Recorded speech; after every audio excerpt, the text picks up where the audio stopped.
மேஷ ராசியில் பிறந்தவரா நீங்கள்? 2026 சித்திரை மாதம் உங்கள் வாழ்க்கையில் பெரிய மாற்றம் வருமா? நல்லது நடக்குமா? பார்ப்போம் வாருங்கள். ஹஸ்ட்ரோ தமிழ் வியாசா ஸ்ரீயின் வணக்கம். 2026ஆம் ஆண்டு சித்திரை மாத மேஷ ராசிக்காரர்களுக்கு எப்படி இருக்கும் என்று பார்ப்போம். அதற்கு முன் சித்திரை மாதம் 2026 கிரகநிலை எப்படி இருக்கிறது என்று பார்ப்போம். சித்திரை மாதம் 2026 ராசி பலன்களை அறிந்து கொள்ள கிரகங்களின் நிலை புரிந்து கொள்வது மிக முக்கியம். விசுவாசு வருடம் முடிந்து புதிய பரபாவ ஆண்டு ஏப்ரல் 14 2026 செவ்வாய்க்கிழமை அன்று பிறக்கிறது. பெரிய கிரக நிலைகள் சனி, ராகு, கேது, குரு இவர்களின் நிலைகளில் இந்த மாதத்தில் பெரிய மாற்றங்கள் இல்லை. சனி மீன ராசியில், குரு மிதுன ராசியில், ராகு கும்ப ராசியில், கேது சிம்ம ராசியில் இருப்பார்கள். சூரியன் மேஷ ராசிக்கு வந்து உச்சநிலை பெறுகிறார். இது அனைவரும் அறிந்த முக்கியமான ஜோதிட உண்மை.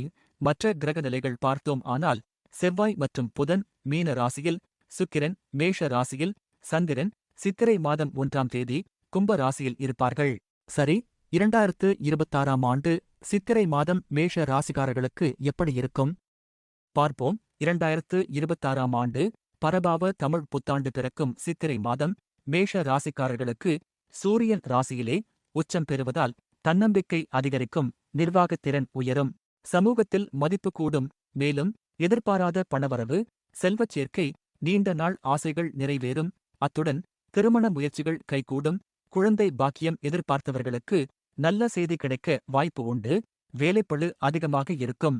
ஆனால் செய்த வேலை ஏற்ற அங்கீகாரம் நிச்சயம் கிடைக்கும். புதிய வீடு, நிலம் வாங்கும் முயற்சிகளில் வெற்றி உண்டு. மேலும் ரியல் எஸ்டேட் விஷயங்கள் சாதகமாக அமையும். வருமானம் சீராக இருக்கும் என்றாலும் செலவுகளை கட்டுப்படுத்துவது அவசியம். உஷ்ணம் தொடர்பான சிறு பிரச்சனைகள் வரலாம் என்பதால் உணவில் கவனம் வேண்டும். கவனமாக இருக்க வேண்டிய நாட்கள் மே 3, 4. ஹஸ்ட்ரோ தமிழ் வியாசா ஸ்ரீயின் பங்குனி மாத ராசி பலன்கள் உங்களுக்கு சரியாக இருந்ததா? உங்கள் கருத்தை கமெண்டில் சொல்லுங்கள். அடுத்து ரிஷப ராசியின் சித்திரை மாத பலன்கள் பற்றி பார்ப்போம். மேலும் இது போன்ற ஜோதிட தகவல்களுக்கு சேனலை சப்ஸ்கிரைப் செய்யவும். இங்கு சொல்லப்பட்டவை பொதுவான ஜோதிட விளக்கங்கள் மட்டுமே. தனிப்பட்ட ஜாதகத்தை பொறுத்து கட்டாயம் பலன்கள் மாறும்.